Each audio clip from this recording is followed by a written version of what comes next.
संविधान कितना भी अच्छा क्यों ना हो, वो अंततः बुरा साबित होगा अगर उसे इस्तेमाल में लाने वाले लोग बुरे होंगे।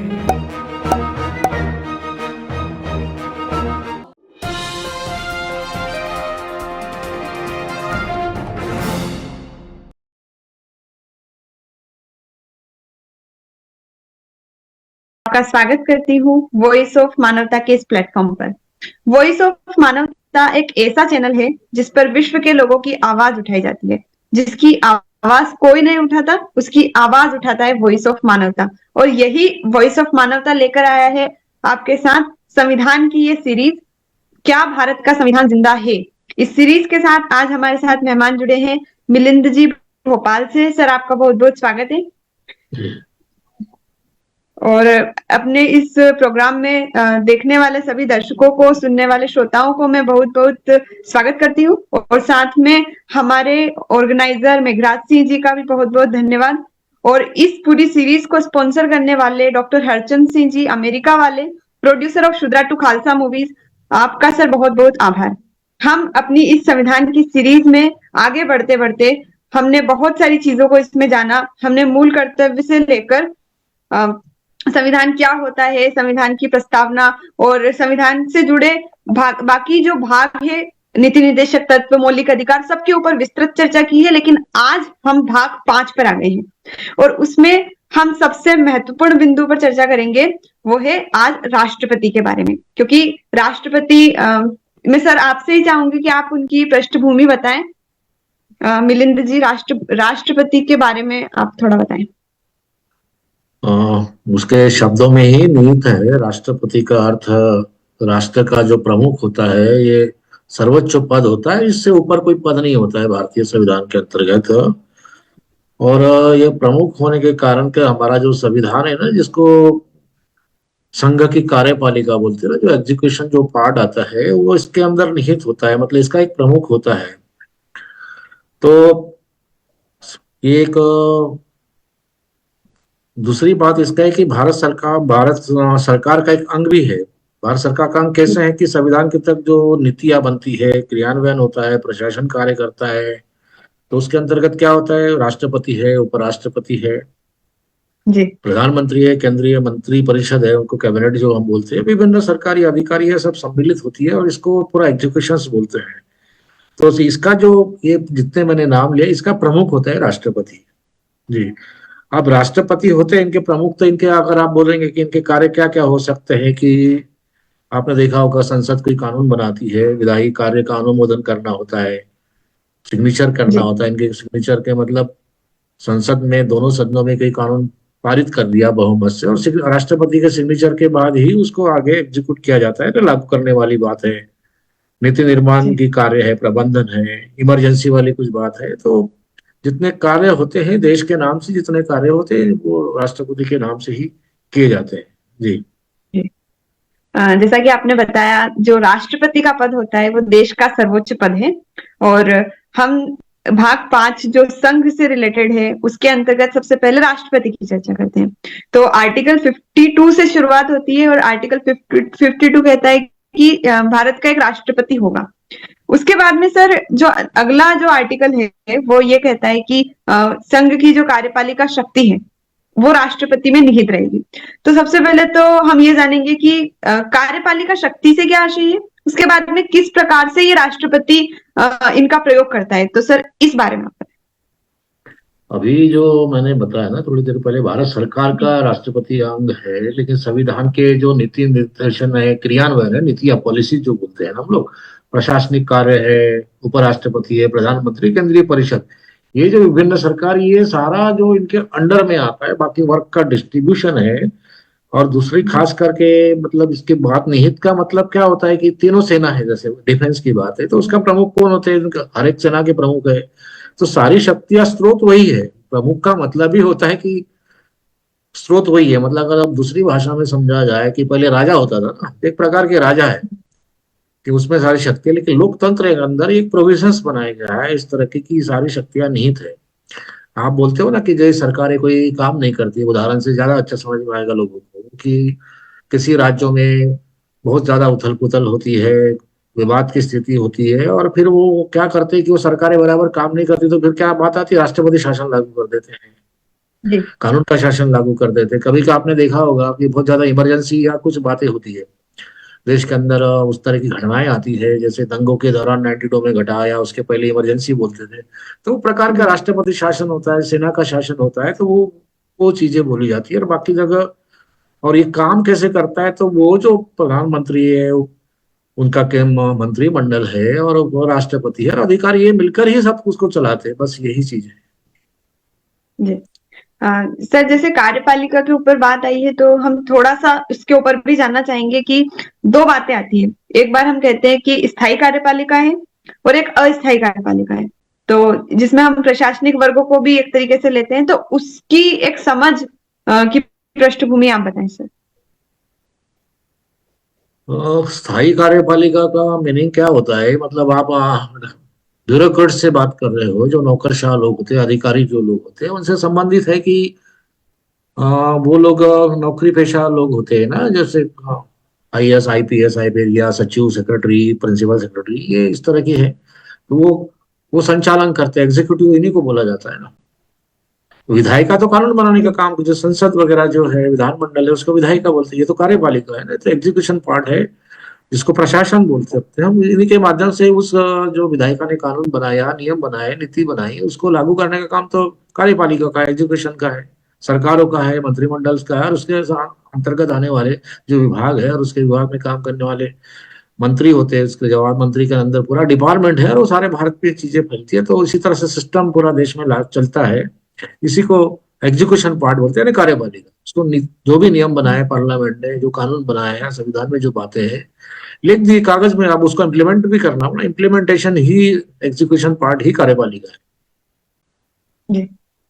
यानी कि कार्यपालिका में हम ब्यूरोक्रेट्स को लेंगे तो वो स्थायी रूप से अपनी सेवा में रहते हैं, तो स्थायी कार्यपालिका हो जाएंगे। और जैसे आपने मंत्रिमंडल का जिक्र किया, तो क्योंकि वो बदलते रहते हैं, तो इसलिए हम उनको अस्थायी कार्यपालिका के तौर पर देख सकते हैं।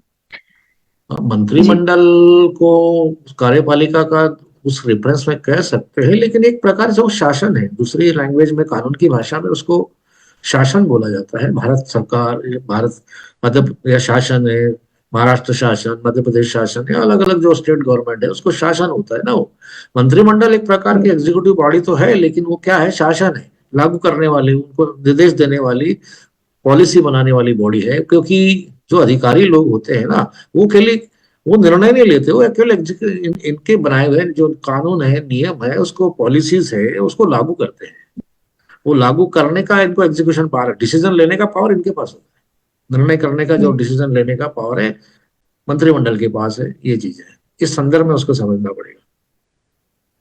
जी। और इसी जो एग्जीक्यूशन का हेड हम बोल रहे हैं कि हमारे प्रेसिडेंट होते हैं, तो सर वो किस प्रकार से उस शक्ति का प्रयोग करते हैं? क्या वे स्वयं ही कार्य करते हैं, या फिर किसी और को निर्देशित करते हैं, या वो खुद डिसीजन लेते हैं, या किसी के डिसीजन को अपना डिसीजन बताकर कार्य आगे होता है? तो वो बातें आपसे जानेंगे। नहीं, अभी जो ऑलरेडी मंत्रिमंडल है, अधिकारी जो लोग हैं, उन्हीं के माध्यम से ही एग्जीक्यूशन होता है। जो सिस्टम बना है, जो स्ट्रक्चर बना है, जो हमारे यहाँ स्ट्रक्चर बोलते हैं ना, ऊपर से लेकर नीचे तक, राष्ट्रपति से लेकर गांव की पंचायत तक का जो स्ट्रक्चर है, ब्यूरोक्रेट का स्ट्रक्चर है, और प्रशासन की प्रणाली है, उसके तहत ही लागू कर सकते हैं। लेकिन सर्वोच्च पद राष्ट्रपति का होता है, और एक जो चीजें हैं, जो संवैधानिक पद है, कॉन्स्टिट्यूशनल, उसको हम लोग बोल सकते हैं। जैसे कि सर उस प्रावधान में भी लिखा गया है कि वो जो राष्ट्रपति है अपने इस कार्यों का या तो खुद निर्वहन करेंगे, या अपने अधीनस्थ जो अधिकारी है उनके माध्यम से कार्य करेंगे। जी। और सर अगर खुद निर्णय करने का पावर है कि आप, मैं एक उदाहरण से समझा सकता हूँ कि मान के चलो एक जुडिशरी है, मतलब न्यायालय है, और आपने बहुत इसके पहले भी शायद उदाहरण दिया होगा कि फांसी की सजा हो जाती है ना, और फांसी की सजा तो दे दी, लोकतंत्र है। अब राष्ट्रपति के पास वो याचिका लगाता है कि उसको जीवन दान दिया जाए, मतलब उसको कन्वर्ट किया जाए, फांसी की सजा को जीवन को, मतलब मारने के बजाय उसको आजीवन कारावास में बदला जाए। मतलब वो जो याचिका पेंडिंग रहती है वो राष्ट्रपति के पास रहती है, वो राष्ट्रपति को बाइंडिंग नहीं है कि कब फैसला देना है, कब नहीं देना है। तो वो जो अधिकार है, इसलिए वो सर्वोच्च पद वो उसके लिए बोला जा सकता है, ये इंडिविजुअल। और बाकी जो पार्ट आता है पॉलिसीज का, जो मंत्रिमंडल या जो कार्य गिनाते हैं, आपने देखा होगा कि ये सरकार ने ये काम किया, वो काम किया, ये लागू किया, तो वो उसी में नियत होती है। बहुत सारे आपने कभी पेपर में विज्ञापन देखे होंगे कि भारत सरकार मतलब राष्ट्रपति के आदेशानुसार या राज्यों के राज्यपाल के आदेशानुसार जो भी टेंडर्स होते हैं, अन्य चीजें होती है, उन्हीं के नाम से जाना जाता है, इसलिए उसको एग्जीक्यूशन पार्ट होते हैं। जी अ, जिस तरीके से राष्ट्रपति के नाम से जाना जाता है इन कार्यों को, लेकिन हम देखते हैं कि आर्टिकल जो 74 रहता है उसके तहत जो मंत्री परिषद है वो जो बताएगी वही निर्णय राष्ट्रपति को अल्टीमेटली लेना पड़ेगा। और जो बिल्कुल सही बात, 44th बिल्कुल अमेंडमेंट हुआ था जी उसके तहत तो ऐसा कर दिया गया कि जो राष्ट्रपति है उनको बात मानना बाध्यकारी हो गया। तो एक तरीके से सर ऐसा नहीं लगता कि क्योंकि सर्वोच्च पद है राष्ट्रपति का और बाकी सब उनके अधीनस्थ हुए, तो अधीनस्थ के द्वारा आदेश देना एक तरीके से जो प्राकृतिक न्याय या हम कह सकते हैं उसके खिलाफ नहीं दिखता है ये? देखिए, हमारे भारतीय संविधान के अंतर्गत लोकतंत्र में जो प्रधानमंत्री है ना, उसको ज्यादा पावर दी गई है। अगर आप प्रणाली सिस्टम का पार्ट है, कॉन्स्टिट्यूशन का पार्ट है। जी अभी क्या होता है कि अब अमेरिका का जो आता है, तो वो सारा जो एग्जीक्यूशन कौन करता है, वहां प्रधानमंत्री का कभी देखा नहीं होगा, आप तो सीधा राष्ट्रपति देखते होंगे ना। तो ये संसदीय प्रणाली के अंतर्गत वो कार्य का विभाजन है, इसलिए ऐसा है, इसलिए आपको ऐसा दिखाई देता है। बाध्यकारी है नहीं है, उसको पावर दी गई है। मतलब वो प्रकार का, हमारे यहाँ राजा हुआ करते थे ना, वो राजा हटा के उसको एक प्रकार के राजा बोल सकते हो या नाम मात्र का पद बोल सकते हो। कुछ चीजें पावर है, कुछ चीजें नहीं है, लेकिन ज्यादा इंटरफेयर नहीं होता है, क्योंकि चुनी हुई सब सरकारें हैं। अगर आप इसके निर्वाचन पे जाएंगे ना, तब आपको चीजें समझ में आएगी कि चुने हुए प्रतिनिधि को भारतीय संविधान के अंतर्गत संसद को ज्यादा पावर दिए गए, बजाय जी सिलेक्टेड उनको। जी जी तो सर ये राष्ट्रपति की जो शक्तियां हैं इनके ऊपर थोड़ा और हम बाद में बात करेंगे, लेकिन अगर जी हम सोचे कोई व्यक्ति अगर भारत का राष्ट्रपति बनना चाहता है तो उसको किस प्रक्रिया से होकर गुजरना पड़ेगा? तो सबसे पहले हम देखते हैं कि इनका निर्वाचन कौन करता है और किस प्रकार से होता है? अब इनकी अगर निर्वाचन की आप बात करेंगे ना, निर्वाचन की भाई कौन करता है, तो क्या होता है, इनका कोई डायरेक्ट चुनाव तो होता नहीं, जैसे हमारे एमपी एमएलए चुन के जाते, इस तरह का चुनाव नहीं होता है। लेकिन योग्यता का अगर मापदंड अगर आप देखोगे, तो योग्यता उनको कम से कम 35 साल का होना चाहिए, या 35 साल का होने के बाद क्या है कि वो लोकसभा में जो संसद वगैरह चुन के जाते, उस तरह की योग्यता धारण उनके पास होनी चाहिए। और चुनाव में इनका क्या होता है कि एक प्रक्रिया, जितने चुने हुए सांसद है, राज्यों के विधानमंडल के लोग हैं, वो वोटिंग करते हैं, उसके बाद से वो उनके सहमति से फिर वो राष्ट्रपति चुनाव जाता है। आपने देखा होगा पिछली प्रक्रिया भी, इसके पहले के राष्ट्रपति हुए हैं अभी मुर्मू है, तो इसका समर्थन उसी तरह से अप्रत्यक्ष चुनाव प्रणाली से ये करते हैं। जी, ये प्रक्रिया है इसकी। सर इसमें सम्मिलित मतलब आप थोड़ा उसको स्पष्ट करके और ज्यादा विस्तार नहीं, मतलब संसद के देखो, दो संसद, एक होता है लोकसभा, एक होता है राज्यसभा। इसमें ऑलरेडी सांसद चुन के भेजे जनता ने, ये निर्वाचित सदस्य वोटिंग करते हैं। इसके अलावा जितने राज्य है, वो राज्यों की जितनी विधानसभाएं हैं, विधानसभा के जो निर्वाचित सदस्य हैं, मतलब सारे इलेक्टेड लोग, उन्हीं को वोट का पावर है इनको चुनने के लिए। ये मेरा बताने का तात्पर्य है। अगर कोई 2 लोग है राष्ट्रपति चुनने के लिए, 3 लोग है, तो उसमें चुनाव होने के बाद ही जिसको वोटिंग ज्यादा जाएगा वो चुन के आएगा, ऐसा होता है। अब अधिकतर ये देखा गया है, और यही प्रक्रिया है, संवैधानिक प्रक्रिया है। जी तो मतलब हम इसको ऐसे देख सकते हैं कि यहाँ पर जो राज्यसभा है लोकसभा है, यानी कि संघ के स्तर की जो हमारी संस्था है वो भी है, और साथ में जो राज्यों की विधानसभाएं हैं वहां से भी इलेक्टेड मेंबर्स को इसमें चुना जा रहा है। तो एक तरीके से ये होता है कि इसमें पूरे भारत का प्रतिनिधित्व होता है राष्ट्रपति के बिल्कुल पद सही में। बात जी, बिल्कुल जी सही बात है। इसलिए होता है, और उनका मतदान होता है, गुप्त मतदान होता है। और जो जी पद्धति होती है, एकल वोटिंग वाली पद्धति होती है, प्रणाली बोलते हैं अनुपातिक। मतलब वो क्या होता है, जनसंख्या का, जो सांसद है कितनी जनसंख्या पर है, विधानमंडल कितनी जनसंख्या का, वो संख्या का कैलकुलेशंस लगाया गया है उसके लिए। सिंगल ट्रांसफरेबल वोट, मतलब उस तरह की आप डिटेल में जाएंगे तो वो कुल मिला के कह सकते हैं कि वो प्रतिनिधित्व जो करने वाले लोग हैं, हर संख्या का जनानुपात को ध्यान में रखते हुए उसको कितना वोटिंग पावर दिया गया है, उसके हिसाब से उसकी वोट की वैल्यू होती है जी। जी, तो लेकिन सर ये जो प्रणालियां हैं, एक तो एकल संक्रमणीय मत प्रणाली और इसके साथ में समानुपातिक पद्धति को भी इसमें इंक्लूड किया जाता है, तो इनका थोड़ा विस्तार से हम आपसे चाहेंगे ताकि जो सामान्य जनता है वो भी इसको समझ सके कि इसकी प्रोसेस क्या होती है आखिर। नहीं, प्रोसेस सामान्य जनता इन्वॉल्व होती रही है, इसलिए जनता को ज्यादा उसमें बहुत ज्यादा माथापच्ची करने की जरूरत नहीं है। जनता ने तो अपने विधायकों को चुन दिया, सांसदों को चुन दिया, पार्टियों ने अपने जो उनके वोट परसेंटेज मिला उसके आधार पर उन्होंने अपने राज्यसभा उनको वहां जी भेज दिया। ये उनके चुने हुए प्रतिनिधि ही राष्ट्रपति को चुनते हैं, ये प्रक्रिया है। तो इसीलिए उसमें आम जनता को कभी भी ज्यादा वो डायरेक्ट वोटिंग होती नहीं है। इसीलिए इसमें ज्यादा इंटरफियर बहुत सारा जानकर भी जनता क्या करे, जनता को इतना मालूम ये हमारा राजा है, राजा बिठा है और उसका जो प्रधानमंत्री है, प्रधानमंत्री अपना कार्य करेगा जी।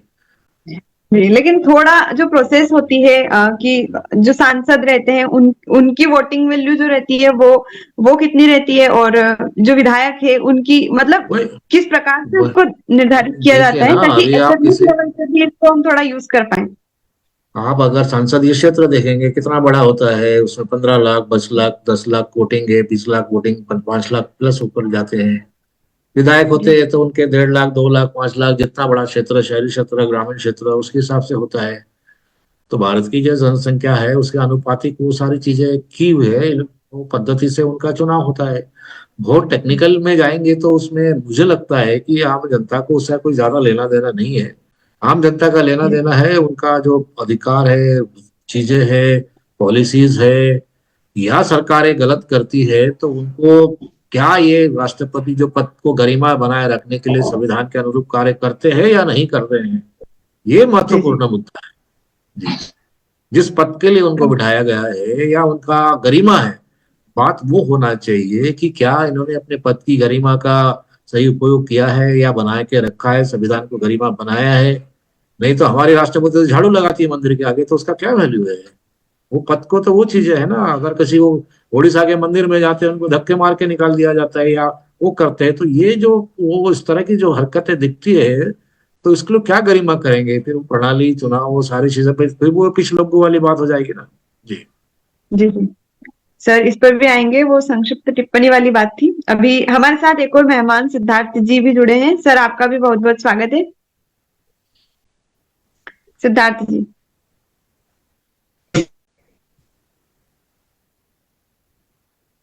बोलिए बोलिए।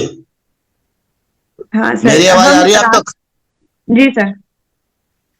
सिद्धार्थ जी, हम राष्ट्रपति के ऊपर चर्चा कर रहे हैं, तो आपसे हम जानना चाहते हैं कि जो राष्ट्रपति होते हैं जी जी। उनको हम एक तरीके से नाम मात्र की कार्यपालिका के रूप में देखते हैं, तो किस प्रकार, क्यों नाम मात्र का कहा जाता है, जबकि एक तरफ हम ये भी बोलते हैं कि वो सर्वोच्च पद होते हैं भारत के क्षेत्र में देखें तो।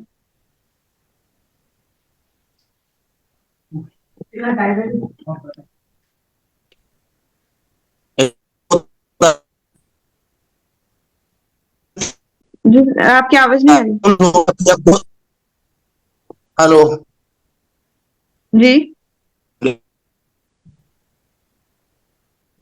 सर, आपकी आवाज नहीं आ रही है। मेरी आवाज आ पाई? एक सेकंड बाहर जी निकलता हूँ।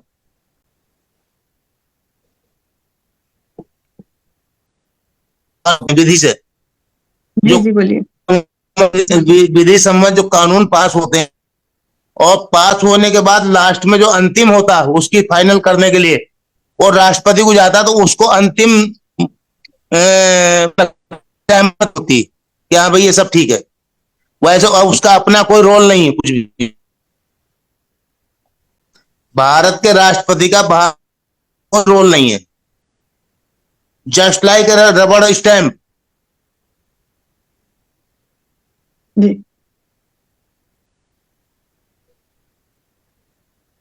जी बोलिए। जी सिद्धार्थ जी धन्यवाद। आपकी आवाज थोड़ी अटक रही है, आप कहीं नेटवर्क वाले हाँ एरिया में थोड़ी जाइए। यार नेटवर्क इशू यार, नेटवर्क प्रॉब्लम है। कोई बात नहीं। मैं सी साइड में खड़ा हूँ, समुद्र है तो यहाँ कम है। जी सर, कोई बात नहीं।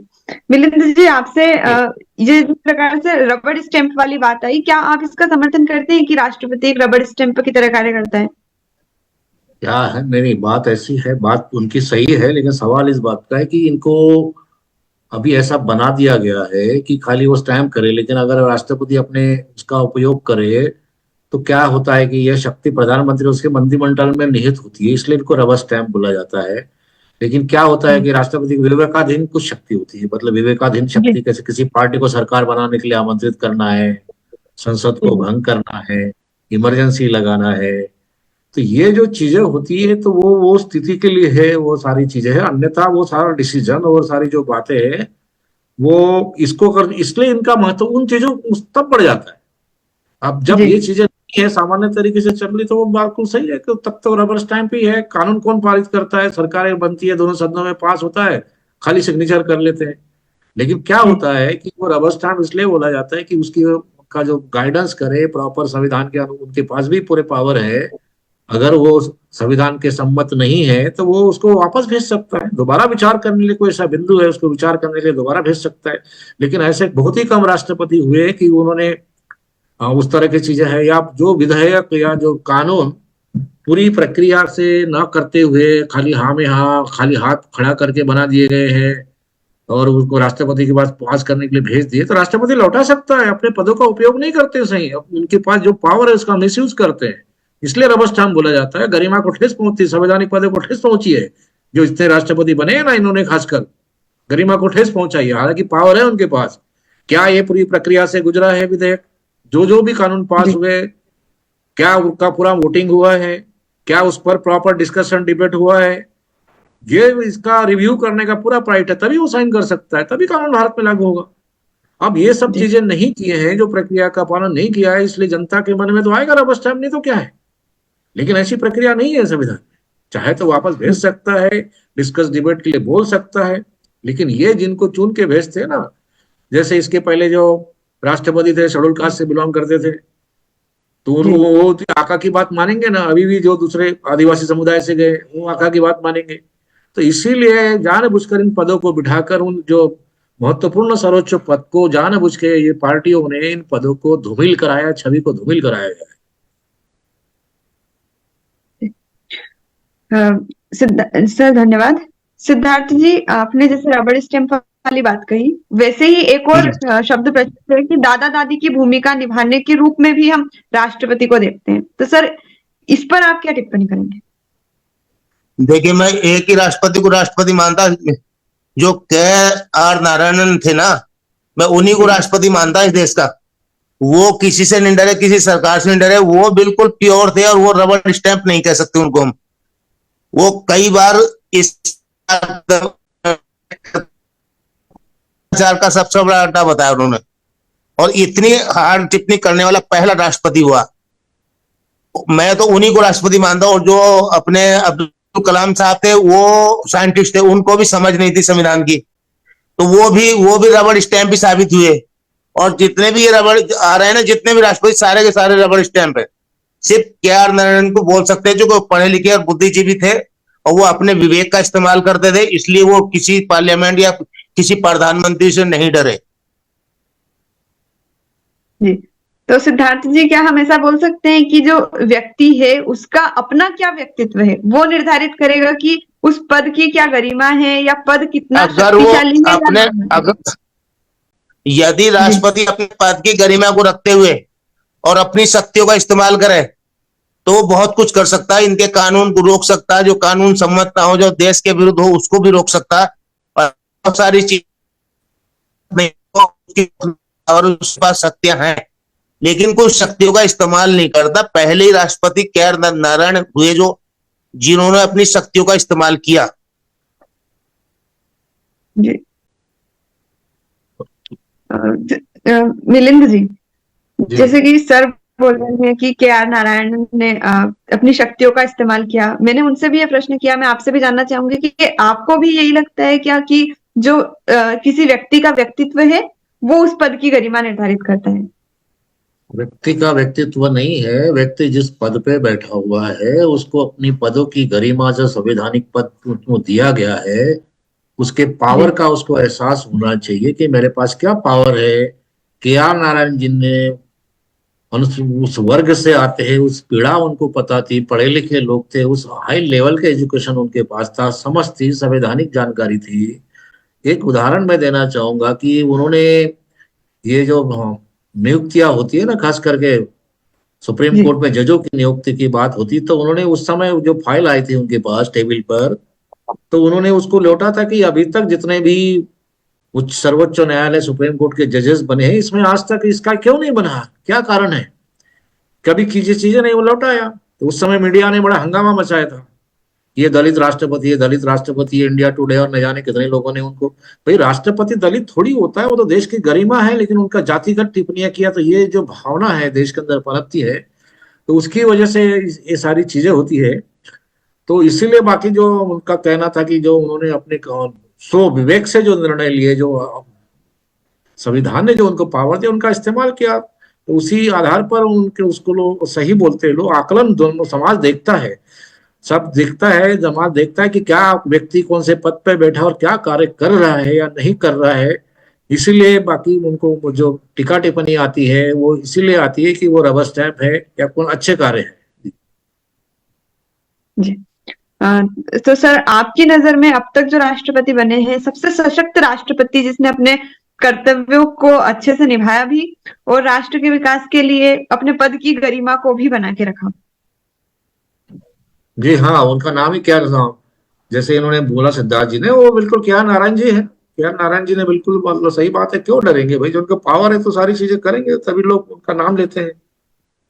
व्यक्ति विशेष का नहीं, जो उनके कार्य होते हैं, जो अधिकार होते हैं, जो पावर का इस्तेमाल करते हैं जनता के हित में, समाज हित में, देश हित में, तभी उनका नाम लिया जाता है, तभी उनका गुणगान किया जाता है। क्योंकि व्यक्ति पूजा नहीं है, ये लोकतंत्र है। सिद्धार्थ जी, अब हम आपसे जानेंगे कि जो राष्ट्रपति है वो जी किन किन रूपों में अपनी भूमिका निभा सकते हैं, क्योंकि एक तो हमने देखा था कि जो विधेयक आते हैं उनके पास में, उनको वो लास्ट जो मुहर लगाते हैं वो राष्ट्रपति लगाते हैं, उसके बाद ही कोई कानून बनता है। तो और बाकी क्या क्या भूमिकाएं राष्ट्रपति की होती है, क्या क्या कार्य राष्ट्रपति के होते हैं, वो आपसे जानेंगे सर। सिद्धार्थ जी। राष्ट्रपति के पास वो असीम पावर भी होती है, असीमित ताकत भी होती है उसके पास। जैसे दो दल या तीन दल है, एक के पास और कोई भी बहुमत के करीब नहीं है, तो उस समय वो स्वयं विवेक का इस्तेमाल करके, अपने विवेक का प्रयोग करते हुए, वो अपनी इच्छा से वो दोनों में से या तीन में से किसी को भी बुला सकता है और उसको समय दे सकता है कि आप इतने सदन के पटल पे इस तारीख को आप अपना बहुमत सिद्ध करें तो आपको राज्य गवर्नमेंट बनाने का न्यौता दिया जाएगा। तो यह पावर का भी इस्तेमाल कर सकता हो, लेकिन अब नहीं करता कोई, जो सब पिछड़कू है। ये ऐसे लोग हैं आज की तारीख में, ना कुछ कह सकते, ना बोल सकते, ना भौंक सकते, ना कुछ कह सकते। हालत ये हो गई, क्योंकि गुलाम अभी बस के.आर. नारायण को छोड़ दीजिए, बाकी जितने भी राष्ट्रपति हुए वो सरकार की डुगडुगी बजाते हैं, उसी के गीत गाते हैं अभी तक, एक को छोड़ के। और दूसरी बात, जैसे कोई कानून पास हो रहा देश के हित में नहीं है तो उसको वापसी कर सकता, नहीं करने सकता है तो। और भी कोई विधेयक पास हो रहा है जो जनहित में नहीं है, जो देश के हित में नहीं है, किसी समाज के विरुद्ध है या पर्यावरण के विरुद्ध है, तो उसको भी वो रोक सकता, नहीं करने साइन उसने। यहाँ पर वो अपनी शक्ति का इस्तेमाल कर सकता है, लेकिन ऐसा होता नहीं। नारायण को छोड़कर सब ऐसे ही हैं, वो साइन कर देते हैं। सिद्धार्थ जी धन्यवाद। मिलिंद जी, जैसे कि सर ने भी बताया कि जो राष्ट्रपति होते हैं वो सरकार की डुगडुगी बजाते हैं, ऐसा शब्द सर ने प्रयोग किया। तो ये जो सरकार के निर्णय रहते हैं उसका इतना पालन करते हैं या फिर उसके हिसाब से कार्य करते हैं, तो इसके पीछे कोई कारण तो होगा, क्योंकि अगर उनका जो पद है वो जो सरकार है उसके ऊपर है, मतलब उनकी बहुमत की सत्ता जो है उसी के हिसाब से ये पद पर रह सकते हैं। अगर ऐसा होगा तो राष्ट्रपति को दबाव में कार्य करना पड़ेगा। तो क्या उनको हटाने में और उनके पद पर बने रहने में ये जो बहुमत वाली सरकार जो सत्ता में रहती है उसका कहाँ तक रोल रहता है सर?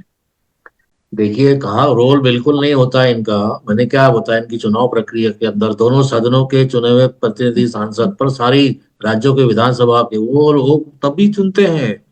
उनको उसके पास क्या पावर इसका एहसास नहीं है। लेकिन जो नॉमिनेशन होता है ना, राष्ट्रपति किसके द्वारा जाएगा, क्या जाएगा, तो इसीलिए उनके जो आका बोलते हैं या आला कमान बोलते हैं या उनको उन्होंने नाम रिकमेंड किया, इसलिए वो उनके गुण गाते हैं, वो अपना पद का भूल जाते हैं।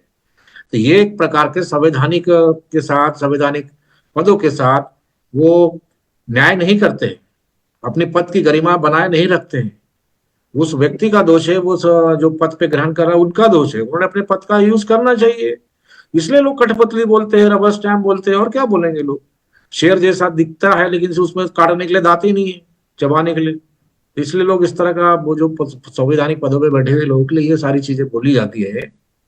वो इसलिए बोली जाती है, जब आप, मैं सिद्धार्थ जी ने कहा ना, जब वो एक मान के चलो कि जैसे मैंने भी बताया, कोई कानून अगर संविधान के सम्मत नहीं है, धाराओं के सम्मत नहीं है, वापस लौटा सकता है।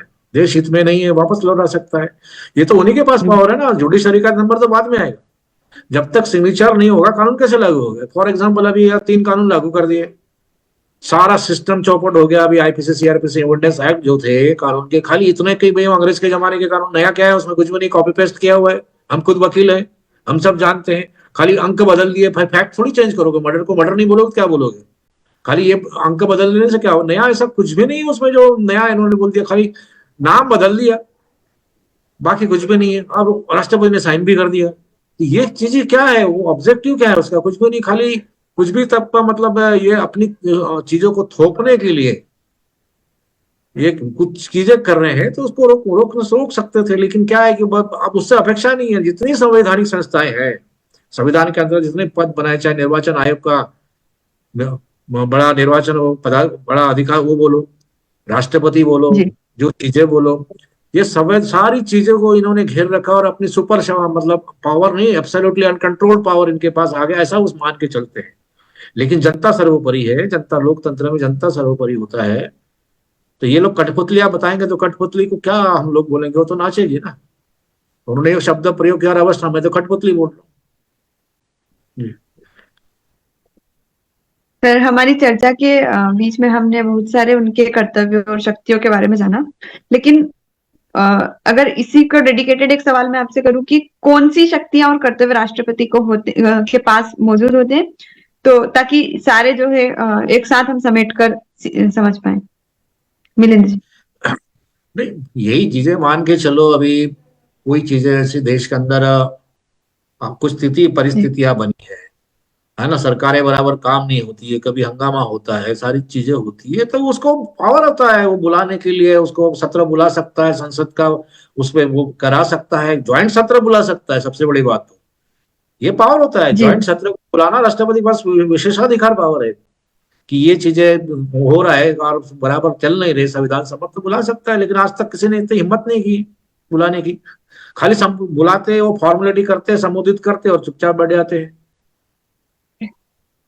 और जो रिपोर्टिंग होती है ना, जैसे अपॉइंटमेंट की बात मैंने कहा कि इनको वो सारी जो चीजें है वो सिंपली साइन कर देते हैं, कानून में सिंपली साइन कर देते, सारे देश में लागू हो जाता है। तो वो अपने पद की गरिमा ही को बनाए हैं, नहीं रखते हैं। क्योंकि उन्होंने जिन बीजेपी सरकार ने जिनको भेज दिया ना, तो वो उनके गुलाम हो जाते हैं। आप गुलामों से क्या अपेक्षा कर सकते हैं। जी। अब सिद्धार्थ जी, हम आपसे जानेंगे कि जो राष्ट्रपति होते हैं उनका कार्यकाल कितना होता है, या फिर और वो कितने समय तक अपने पद पर रहते हैं, और क्या वो डबल से चुनाव में या फिर वो डबल से चुने जा सकते हैं। इन चीजों के बारे में सर आप बताएं। नहीं, ये सवाल मिलिंद जी से पूछो, चूंकि वकालत करते तो इनको ज्यादा बारीक जानकारी इसके बारे में। जी जी जी सर। मतलब नहीं, इनका भी कार्यकाल 5 साल का ही होता है, कोई ज्यादा नहीं होता, 5 साल का ही होता है। और कई बार जैसे इसके पहले वो एक थे ना राष्ट्रपति हमारे भोपाल के पास के विदिशा के शर्मा जी, वो 2-3 बार वो बने हैं, राष्ट्रपति बने हैं।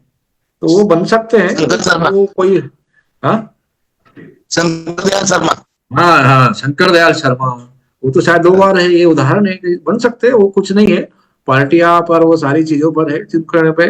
तो उस समय तो लगता ही नहीं था कि कोई राष्ट्रपति बने, बस आ गया जा रहे, उनके पीछे घोड़े वोड़े और ताम झाम रहता है। एक राजा महाराजा का जैसा पद होता है कि यूनिवर्सिटी में जाएंगे, विश्वविद्यालय के वो कुलपति, उस तरह का एक डिजिग्नेटेड उनको सम्मान दिया गया है, तब वो जाके भाषणबाजी करते हैं, कहीं इनॉग्रेशन करते हैं।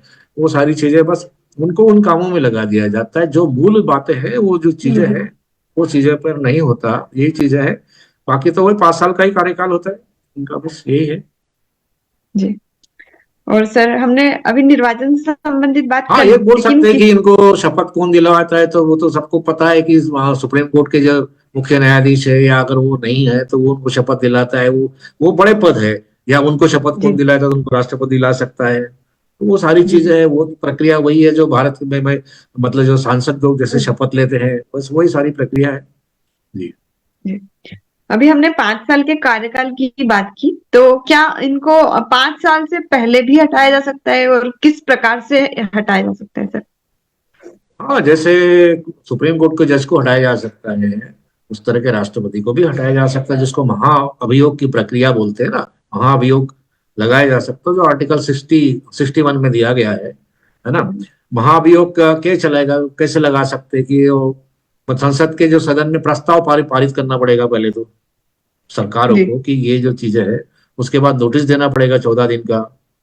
फिर दोनों जी सदनों के 2/3 बहुमत से वो दोनों सदनों में वो जो एलिगेशंस लगाए हैं, वो एक संविधान के मतलब किसी भी चीज का उल्लंघन करता है, तब महाभियोग, मतलब ऐसा महाभियोग नहीं है, संविधानिक जो संविधान का आर्टिकल, उल्लंघन। हाँ, जी संविधान का उल्लंघन का आरोप लगने के बाद ही सारी चीजें हो सकती है। फिर उनको 14 दिन का नोटिस देते हैं, उसके बाद उत्तर देने का अवसर मिलता है, फिर ही महाअभियोग की प्रक्रिया चालू हो सकती है। तब वो महाअभियोग की प्रक्रिया से उसको हटाया जा सकता है, लेकिन आज तक ऐसा हुआ नहीं है, क्योंकि उन्होंने पहली बात तो प्रयोग ही नहीं किया, तो उसको हटाएगा कौन? सही प्रयोग करेंगे और प्रयोग संवैधानिक उल्लंघन की बात करेंगे, वो तो सारी चीजें हैं। अब सरकारी होने की होती, वो उनका होता तो कुछ चीजें होती नहीं। ये तो तब चीजें ना, जब क्या होता है, शासन सत्ता और विपक्ष दोनों दमदार हो और उस तरह की चीजें आएगी, तब चीजें होती है। अभी सही तरीके से भारत में डेमोक्रेसी लागू नहीं हुई है। अभी क्या है कि 3% ब्राह्मणों का ही सत्ता दल, विपक्ष भी उनका है, थर्ड पार्टी भी उनकी है, तीसरा कुछ है ही नहीं उसमें। तीसरा चौथा कुछ आएगा तब चीजें, सिचुएशन आप लोग को देखने को मिलेगी इन फ्यूचर में। हम लोग रहे ना रहे, हो सकता है आप लोग देखोगे आने वाले 10-20 साल में, 50 साल में कह सकते हो, वो सिचुएशन आएगी। कोई इंक्रोचमेंट करेगा, अपने उसका उल्लंघन करेगा, तब ऐसी स्थिति आ सकती है। हो सकता है कुछ समय सवर्ण कोई राष्ट्रपति हो और वो ऐसा कुछ इंक्रोचमेंट करे और फिर बहुजनों की सरकार हो, वो उनको महाअभियोग लगाया सकता है। मैं भविष्य के आने वाले की कल्पना कर रहा हूँ, बता रहा हूँ ये सारी बात जी। सर, अभी हमने हटाने वाली जो प्रक्रिया की बात की, तो ये एक तरीके से मुझे लगता है बहुत ज्यादा मुश्किल प्रक्रिया है, क्योंकि हम अगर विशेष बहुमत वाली बातें देखते हैं बहुत सारी जगह पर कि उसमें क्या होता है कि जितने भी उपस्थित सदस्य हैं उनका 2/3 बहुमत लिया जाता है, लेकिन इसमें कहा गया है कि कुल जितने सदस्य उनका 2/3 बहुमत। तो ये और ज्यादा मुश्किल हो जाता है कहीं ना कहीं की हटाने की प्रक्रिया। तो इसलिए शायद आप बोल रहे हैं कि अभी तक ऐसी प्रक्रिया हुई भी नहीं। नहीं, किसी ने ऐसा काम किया नहीं है ना कि जिसके विरोध में जाके कुछ ऐसी बात करे। अधिकतर काम तो मंत्रिमंडल और उसके अधिकारी वही लोग करते हैं ना।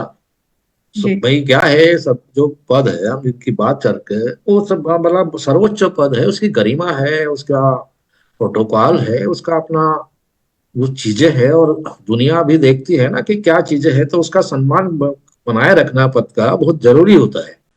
अगर तो वो ऐसे ही, इसलिए ऐसे ही प्रक्रिया बनाई गई है, इस तरह का जो कठिन प्रणाली जो आप बोलते हैं ना, तो वो इसीलिए बनाई कि ताकि उसका गरिमा बनाए रखे, उस पद की गरिमा बनाए रखे। जी जी सर, धन्यवाद। सिद्धार्थ जी, आपको क्या लगता है कि जो राष्ट्रपति होते हैं, इस प्रकार की जो भूमिकाएं होती है, रबड़ स्टैंप वाली भूमिका, या बोल दें कि हम उनके विवेक से निर्णय ना लेना, इनके पीछे आपकी नजर में कौन से कारण कार्य करते हैं, और आप उनके क्या सॉल्यूशंस देखते हैं कि किस प्रकार से राष्ट्रपति को कार्य करना चाहिए, यानी कि कौन सी बातों को अपने दिमाग में रखते हुए किस उद्देश्य से?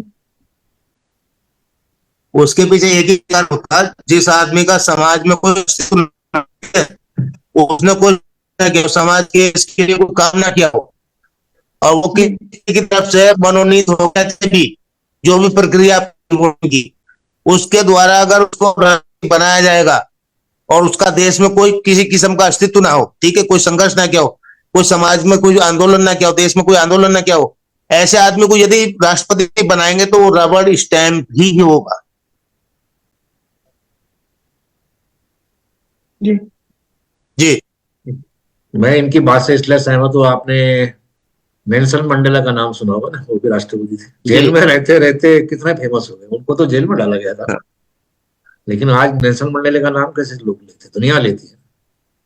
तो वो देश हित के लिए, समाज हित के लिए स्ट्रगल करके वो पूछे तो दुनिया उनको जानती है, चाहती है। नहीं तो ऐसे कितने राष्ट्रपति हो गए, हमको तो नाम तक पता नहीं है, एक दो नाम ही जी पता है, इसलिए नाम पता है कि चलो भाई उन्होंने कुछ कार्य किए, बाकी को तो हमको नाम ही पता नहीं, हम ही खुद भूल जाते। जी कौन ऐसे लोगों को याद करता है? जी जी क्योंकि क्या है, तो सुप्रीम कोर्ट के जजमेंट के हिसाब से भी देखा जाए तो अभी हमने उनको हटाने की बात की, संविधान के संरक्षक है, राष्ट्रपति पद है, संविधान के गर्जन है, संरक्षक है, सुप्रीम कोर्ट ने भी माना है और है भी। तो वो जी चीजों की आज हम जिस तरह से अपनी शब्दावली में प्रयोग कर रहे हैं, हमें नहीं करना चाहिए, क्या करें, मजबूरी है। बोलेंगे नहीं तो जनता को पैसे पता कैसे होगा कि क्या चल रहा है देश के अंदर, संविधान की कैसे धज्जियां उड़ रही है, पदों का कैसा, गरिमा के पद को कैसे ये लोग मतलब निष्क्रिय पद के रूप में रह रहे, इतना अच्छा संविधान होने के बावजूद भी, इसलिए बोलना पड़ता है, इसलिए हम लोग चर्चा कर रहे हैं। व्यक्ति की चर्चा हो रही, पद अच्छा है, पद अच्छा है, पद गरिमामय पद है, लेकिन उसमें व्यक्ति बैठा हुआ है वो गलत है, या बिठाने वाले गलत होने से पद की गरिमा को इस तरह का बोलना पड़ता है, कहना पड़ेगा, लोकतंत्र है। जी तो सर, ये जो सर्वोच्च गरिमा वाला पद हमारे देश का है, इसकी गरिमा बनाए रखने के लिए राष्ट्रपति के पास वीटो पावर्स भी होती है, बिल्कुल होती है। ताकि वो अपने निर्णय को ले पाए। तो सर, वो वीटो, कौन कौन से वीटो अधिकार उनके पास होते हैं और किस तरीके से वो उनका यूटिलाइज कर सकते हैं, मिलिंद जी?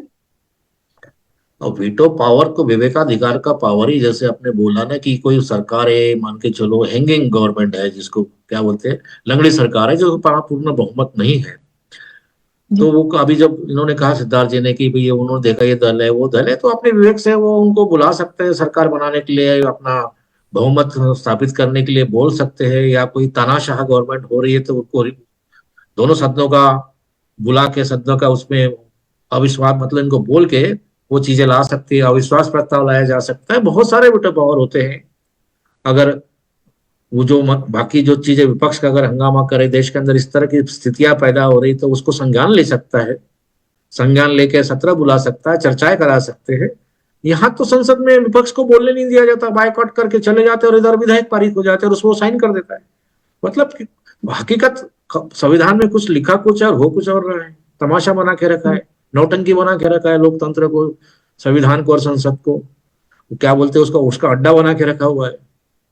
ये सारी चीजें है ना। आईसीयू में जाके लोग मीडिया को कवरेज दे रहे हैं, ऐसा कभी सुना है आपने? 1000 200 साल में, 2 साल में, 100 सालों के अंदर कि आईसीयू में भर्ती है और वो बोल भी रहा है, वहां से इंटरव्यू चल रहे हैं। मतलब क्या है, लोग तमाशा देख रहे हैं सारी बातों। जैसे आपने कहा कि चर्चाएं भी नहीं होती है और साइन कर दिए जाते हैं। मैं इसलिए कह रहा हूँ, अभी ताजा मुद्दा आप देख रहे हैं, गृह मंत्री भी एक, गृह मंत्री अमित शाह, उसको तड़ीपार बोला जाता है, वो ठीक है, उसके साथ जो कानून चीजें हुई, लेकिन गृह मंत्री, देश का गृह मंत्री है, पद की गरिमा है, लेकिन क्या बोलता है वो, किस लहजे में बोलता है, आज आक्रोश हो रहा है, किस टोन में बोलता है, आप देखो ना, कहाँ उसमें गरिमा है, किस तरह का शब्द सारा सोशल मीडिया में सारा वायरल है, सारे लोग प्रोटेस्ट कर रहे हैं, पुतला जला रहे हैं, क्या बोलता है, अम्बेडकर अम्बेडकर अम्बेडकर अम्बेडकर 6-7 बार बोल रहा है, फिर क्या बोल रहे हैं, इतना नाम अगर आप भगवान का लेते तो आपको स्वर्ग मिल जाता है, और लोग उसका बाद में सफाई दे रहे हैं। ये क्या गरिमा, ये अपमान नहीं है? तो उनको तो एफआईआर कर रहे हैं हम लोग, वकील लोग तो बहुत सारे उनके ऊपर, सुप्रीम कोर्ट और उधर के जो लॉयर्स है वो एफआईआर कर रहे हैं, हम लोग भी इधर तेलंगाना में एफआईआर होनी चाहिए ऐसे लोगों के ऊपर। तो ये जानबूझ के इस पदों का, गरिमामय पदों का ये लोग अपमान करते हैं, तो इन लोगों से क्या अपेक्षा रखेंगे कि ये संविधान का पालन करेंगे और संसद के अंदर वो काम करेंगे और वो सारी चीजें हैं। जी इसलिए ये उदाहरण इसलिए है कि ये ऐसे गुंडे मवाली बदमाश लोग अगर संसद में पहुंचेंगे और ये बात करेंगे तो देश का क्या हाल होगा। इसलिए पढ़े लिखे लोग को आगे आना होगा, संवैधानिक मर्यादा को ध्यान में रखते हुए सारी चीजें आगे बढ़ेगी। जी सर, मैंने भी कहीं पढ़ा था कि अब जो विधेयक पास होते हैं वो 8 मिनट से भी कम समय के अंतर्गत विधेयक पास हो जाते हैं, मतलब चर्चा ही नहीं की जाती उसमें। तो सर, ये कैसी स्थिति को बताता है? भारतीय जो संसदीय व्यवस्था है उसकी क्या तस्वीर पेश कर रहा है? संसद को पहले जो कानून पास होते थे, पक्ष और विपक्ष जो एक जो पॉइंट है जो ड्राफ्ट है, ड्राफ्ट के बाद हर एक सांसदों के पास जाके उसको बोलने का मौका दिया जाता था, एक एक पॉइंट को उस पर वोटिंग किए जाता था, उसके बाद होता था। अभी तो वो तो जो बोलते हैं ना, क्या लोकसभा के अध्यक्ष जिनको बना के रखा हुआ है, वो लोग तो यस या नो करके हाथ खड़े करके बोलते हैं, उसको कोई डिस्कस, जनता को कहाँ से पता चलेगा उसके अंदर क्या बना हुआ है? ये इनकी तो प्लानिंग होती, कॉन्स्पिरेसी रहती है कि लोगों को दूसरे मामलों में उलझा दिया जाए, और इस बीच में इनको जो क्या बोलते हैं अपोजिशन लोग है उनको संसद से बायकॉट किया जाए, और इधर में पार्लियामेंट में पास कर लेते। तो जब तक चर्चाएं नहीं होगी तो लोगों को पता नहीं होगा उसकी कमियां, खामियां, अच्छाइयां जो भी है। संसद बनाई इसलिए गई है कि उसमें डिस्कस और डिबेट हो, कोई भी कानून बने, अच्छाइयां बुराइयां सारी चीजें पक्ष को रखे, उसका वोटिंग हो, उसके बाद उसको पाने कई घंटों की चर्चा होनी चाहिए उसमें। 8 मिनट में पास कर देते, इसका मतलब तो वो तो चीज चल ही रही ना। ये चल रही जब देश के अंदर जब कांग्रेस की गवर्नमेंट थी ना, तब से एलपीजी लाया, लिबराइजेशन, ग्लोबलाइजेशन, प्राइवेटाइजेशन की जो पॉलिसी नरसिंह राव के जमाने से लाई, उसी को बाद में आगे बढ़ाया, बाद में उसने अभी तक चल रही है। उसके बाद से सारे इस तरह के कानून पास होने लग गए जो आप बोल रहे हैं ना, पहले ऐसे कानून पास नहीं होते थे। वो एलपीजी की पॉलिसी लाए, सेस का कानून लाया, स्पेशल इकोनॉमिक जोन का कानून लाया, बाद में जितने भी सारे कानून ला रहे हैं वो सब इसी तरह के पास हो रहे हैं, और इसलिए लोगों को पता ही नहीं जी। और सारे जितने कानून पास हो रहे हैं, जो भी प्रक्रिया दी गई है संविधान उसका बगैर पालन किए पास हो रहे हैं, और अनकॉन्स्टिट्यूशनल कानून पास हो रहे हैं, संविधान की धज्जियां उड़ाने वाले कानून पास हो रहे हैं जी। जी धन्यवाद सिद्धार्थ जी। जी अब हम हाँ जी। ये जो प्रक्रिया है हमारी संसदीय प्रणाली, इसमें बहुत सारी खामियां भी हमको देखने को मिलती है कि कहीं कहीं जो चीजें लिखी गई है संविधान में उनका भी पालन नहीं हो पाता है, या जिनको जो शक्तियां दी गई है वो उन शक्तियों का उपयोग नहीं कर पाते। तो सर ये जो चीजें हैं इनसे कैसे बचा जा सकता है? भारत का जो नागरिक है वो क्या भूमिका निभा सकता है और वो स्वयं? मैं थोड़ा पीछे जाना चाहूंगा। जब देश आजाद हुआ और पहले राष्ट्रपति प्रसाद बिहार के कास्ट होते वो भी शूद्र शेड्यूल कास्ट ही है, वो भी एक तरह से, ठीक है, उनको अपर शेड्यूल कास्ट बोल सकते हैं। तो ब्राह्मणों ने विरोध किया पूरे देश के, तो वो नेहरू जी लेकर उसको कहाँ गए? बनारस। और बनारस में 250 पंडितों के पैर धोए गए। धोने के बाद वो मैला कुचैला पानी, परात, जो एक बर्तन होता परात, ठीक है, पीतल की होती थी, उस परात के पानी को इन्होंने चरना अमृत मान के पिया। ब्राह्मणों के पैरों का गंदा संदा पानी जो था वो पिया। तब उन ब्राह्मणों ने पास कर दिया, हाँ ये राष्ट्रपति हमारे लिए ठीक है।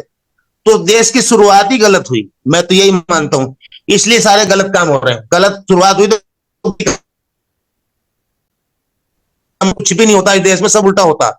उल्टा क्यों होता? उसके पीछे कारण है ये जो कांग्रेस है ना, डाका डालने का काम, कत्ल करने का काम इसने शुरुआत करी। यदि भारत में ये ईवीएम मशीन नहीं आती तो इतने ये निरंकुश नहीं होते। ये जो सरकारें आ रही है, निरंकुश होने का मतलब ये है वो पब्लिक की नहीं मानते, किसी की सुनते नहीं। देखा नहीं किसान कितने मरवा दिए, 1000 किसान मारे गए, और 2 शब्द भी देश के प्रधानमंत्री ने उनके संवेदनशील होकर भी नहीं बोला, उनके प्रति कोई संवेदना उनके दिल में नहीं थी। तो इसका कारण यही है कि गलत निर्णय लिए जा रहे हैं, और गलत निर्णयों की वजह से ये देश की जनता का नुकसान हो रहा और अहित हो रहा। जी सिद्धार्थ जी, इसलिए कुछ भी देश में बदला नहीं। जाति व्यवस्था पहले से ज्यादा मजबूत हुई है, धार्मिक अंधविश्वास पहले से ज्यादा मजबूत हुआ है, पाखंड ज्यादा पहले से ज्यादा मजबूत हुआ, और इसके कारण, इसका सबके पीछे कारण ईवीएम। क्योंकि आप अपनी बात कह नहीं सकते, वो अपनी मनमानी करके कानून पास कर देते हैं। और देखा नहीं, अभी कुछ साल पहले अपने देश के अंदर या विदेशों में हुआ, तो विदेशों में भी था, कोरोना नाम की एक काल्पनिक बीमारी लेकर आए भारत में, ठीक है। जबकि कोई कोरोना नाम की, मैंने बहुत सारे साइंटिस्टों से पूछा है भाई कोरोना क्या क्या कोई बीमारी होती? कि कोरोना से कोई मरता नहीं। 2 लाख लोगों को अगर कोरोना, तो एक आदमी मर सकता है, यानी कोई परसेंटेज भी नहीं आती। इतने तो वैसे भी मरते हैं रोज। कोरोना के अंदर किस तरीके से भारत को बंधक बनाया गया सबने देखा, और कितने लाशें हुई, कम से कम 21 करोड़ आदमी भारत में मरा। मैंने अपनी आंखों से देखी, गंगा नदी पे मैं गया, जितना भी माइक्रोस्कोप लगा कर देखा, जितने किलोमीटर तक मैं देख सकता, लाशें थी गंगा नदी के किनारे। तो लाखों, कई कई लाख तो मैंने देखी अपनी आंखों से। तो 21 करोड़ लोग मारे गए और उनके अंग निकाल के बेचे गए। तो इतना गलत काम इस देश के अंदर हुआ ईवीएम की वजह से। अगर ये ऐसी गलत लोगों को ना आदमी को चुन के भेजे तो अपनी बात कहने का अधिकार होगा, अपनी बोलने का अधिकार होगा, उसमें रुकावट डालने का भी अधिकार होगा। तो पब्लिक का तो वोट गया नहीं, वोट तो ईवीएम का गया। ईवीएम से गया तो उन्हें पब्लिक से क्या लेना देना। तो सबसे देश का जो दुश्मन है और गरीबों का जो दुश्मन है वो ईवीएम है।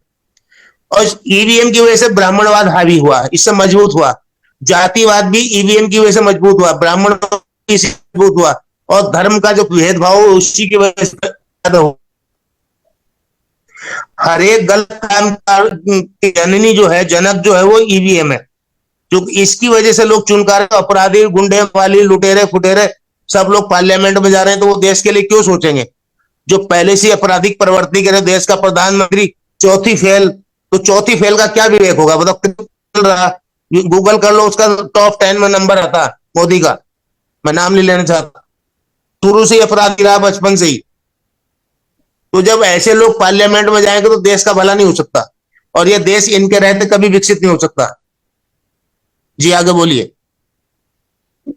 जी सिद्धार्थ जी, आपने आपके विचार रखे, धन्यवाद। और मिलिंद जी, आप भी, ये जो बीमारी कोरोना है काल्पनिक बीमारी लगती है आपको भी? बिल्कुल सही बात बोले। इसलिए सही बात है कि हम लोग वकील लोगों ने उस समय कैंपेन चला था, ये न्यू वर्ल्ड ऑर्डर की पॉलिसी के अंतर्गत हो रहा है। ये ड्रग माफिया जो है, इसकी चीजें, जैसे आपकी अभी हम पुराने की बायोलॉजी की किताब में देख लो, कोरोना लिखा हुआ है, जिसको हम लोग क्या बोलते हैं, जो सर्दी जुकाम होता है, वो सिंपल सा नाम है उसको कोरोना। जो छींक वीक आती है तो वो उसको बोलते, वो सर्दी जुकाम को कोरोना नाम दिया, उसको देश बर्बाद कर दिया। बात सही है ना? बहुत सारे हाईकोर्ट और सुप्रीम कोर्ट, मतलब अलग अलग कोर्टों में केसेस डाले गए हैं कि वो जो आप मेडिसिन बना रहे हो, जो डोजेस दे रहे हो, क्या प्रोटेक्टिव है, वो अनसाइंटिफिक है। लंदन में भी अभी चीजें, वो सारी चीजें हुई। तो ये तो उनका पूरा व्यापार चला ना, और बहुत सारे इनको काम करना था। जैसे अभी ये जजमेंट पास करा है ना उन्होंने, अयोध्या वाला, साकेत वाला, जो बुद्धिस्ट प्लेस था, उनको सुप्रीम कोर्ट उसमें इन्वॉल्व है। वहां का 2-2.5 एकड़ की जमीन को उन्होंने पूरा सारा उनको सौंप दिया गया। बहुत सारी चीजें हो रही। और ये जो उन्होंने कहा सिद्धार्थ जी ने कि व्यापार हुआ, बिल्कुल सही बात है, अंगों का व्यापार हुआ है, ह्यूमन ट्रैफिकिंग हुई है, और सारा चीजें हुई है, रिकॉर्डेड है। कितने लोग मरे, अभी भी जो हार्ट अटैक और सारी चीजें आ रही है, उनके अंदर इम्प्लांट किया गया वो सारी चीजें। बिल्कुल सही है, क्योंकि हम तो जुडिशरी के पार्ट है ना, हमको तो पता है कि वो सारी चीजें है। जी, लेकिन सर, एक काल्पनिक बीमारी से जो लाखों की संख्या में फिर हमने जो देखे कि इतने केसेस और इतनी जो मृत्यु हुई है, तो वो किस प्रकार से? फिर देखो किस प्रकार से हुई, जो हॉस्पिटल में गया वो मर गया। अभी जो ज्यादा लोग आप देखा होगा ना, जो सड़क पे रहते हैं, सड़क किनारे भीख मांगने वाले, जो लोग मांग के खाने वाले, झुग्गी बस्तियों में आ जाओ, स्लम में बच्चे कुछ भी नाचते हैं, वो कभी आपको देखा होगा कोई मरा करके? ऐसा लोग नहीं मरे। उनको कोई इम्यूनिटी डाउन हो गई, वो मर गए। ब्लड गाढ़ा कुछ चीज उनको दे दी है, ब्लड का सर्कुलेशन के लिए, ब्लड का नॉर्मल होना चाहिए, ब्लड गाढ़ा नहीं होना चाहिए, वो उनके वो चीजें हो गई, इसलिए मर गए। कोई बहुत बड़ा कोई साइंटिफिक कारण थोड़ी है उसके लिए कि वो उसको महामारी का रूप दे दिया गया इन्होंने। ये कुछ ही लोग हैं जो न्यू वर्ल्ड ऑर्डर के पॉलिसी के अंतर्गत ये चाहते हैं, उन्होंने साइन किया हुआ है। ये माफिया इनको देता है, ड्रग माफिया जो चीजें हैं, वो सारा इनको पैसा देता है, उसके तहत ये सारी चीजें चली है। अभी नए नए बीमारी का, नए नए वेरिएंट का नाम देंगे वो लोग। और दूसरी बात, उनको बोले मास्क रखा है, आपके सांस जो है, आप क्या लेते हो क्या छोड़ते हो, बायोलॉजी में बोलते हैं ना, तो आपका दम तो वैसे ही घुटेगा ना, ऑक्सीजन प्रॉपर मिलेगा नहीं तो हार्ट पंपिंग काम होगा नहीं। जी धन्यवाद सर। और आज जो हमने राष्ट्रपति के बारे में जो चर्चाएं की है, उनमें जो बिंदु छूट गए हम उसको अगले एपिसोड में कवर करेंगे। और ये जो सीरीज से आप जुड़े सर, सिद्धार्थ जी, मिलिंद जी, आप दोनों का बहुत बहुत धन्यवाद। और ये जो सीरीज हम चला रहे हैं, क्या भारत का संविधान जिंदा है, इसको स्पॉन्सर करने वाले डॉक्टर हरचंद सिंह जी, अमेरिका वाले, producer of Shudra to Khalsa movies, sir का भी बहुत बहुत धन्यवाद। और हमारे ऑर्गेनाइजर मेघराज सिंह जी का, आपका भी सर बहुत बहुत धन्यवाद। हम जो हमारे साथ दर्शक आज जुड़े, उनको मैं आशा करूंगी कि बहुत कुछ सीखने को मिला होगा। और आगे भी जुड़ते रहिए। वॉइस ऑफ मानवता आप सभी का बहुत बहुत धन्यवाद करता है और अगले एपिसोड में फिर मिलते हैं। तब तक के लिए अपना ख्याल रखें। आपका भी धन्यवाद। Meghraj Singh has brought the solution to the problems of the whole world in the form of a book. Book number 1. What is the solutions to the serious disputes within families in the world? This book contains solutions to the problems of families all over the world and solutions to the problems of countries all over the world. Book number 2. How will human around the world lives freely from mental slavery? This book contains solutions to the problems in the minds of atheists, theists, and people all over the world. Book number 3. We will eradicate racism from the entire world. In this book, racism is spread all over the world. Racism has made life difficult for people of almost the world. This book contains the solution to end racism. Book number 4. How can mankind get ultimate happiness? Let's find out. In this book, people from all over the world can make their lives happy, and by solving the problems, ways have been explained in this book. Book number 5. How poor Meghraj Singh became the king of Satyog. This book contains 30 parts of the story related to the life of Meghraj Singh, in which every word is full of truth. The people who read this book will never be disappointed in life and will never fail. After reading this book, all people will live life with self-respect and will be successful happily. Although there are many writers in the world, some write novels, some write poetry, some write common books, some write very big films. But Meghraj Singh has taken up the task of writing books, keeping in mind the problems of humans all over the world. Have done.